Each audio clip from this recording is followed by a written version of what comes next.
بقول لك لما تبقى الجوده عاليه عندك، لما يبقى عندك صلاح نعم كره ميته ويروح لها ويجيبها فرصه ويجيب منها جول، فانت مدرب تنام وانت مطمن، مدرب مطمن ان في كره ميته لو واحد غيره ما حدش هيحاول فيها، ان هو قاتل فيها وراح بسرعه وفي موقف صعب ليه وسهل للمدافعين، في 2 مدافعين وبالقدم الضعيفه وحطها في زاويه صعبه على بيتروفيتش حارس المرمى.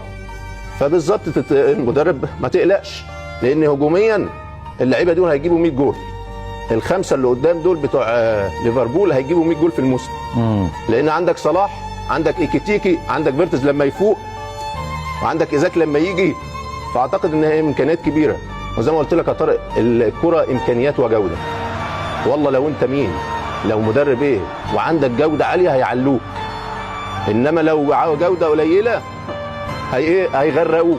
شوف الرقم القياسي يا كابتن، 10 اهداف في الجولات الافتتاحيه في ال9 مواسم مختلفه. ايوه 10 اهداف وصنع 6، يعني 16 هدف في المجمل في 9 اهداف. فراجل بتاع الافتتاح اديله المقص عشان يقص الشريط، وزي ما قلت في بعض الاحيان انديه بتعرف تقص الشريط، ليفربول من ضمنهم. صحيح.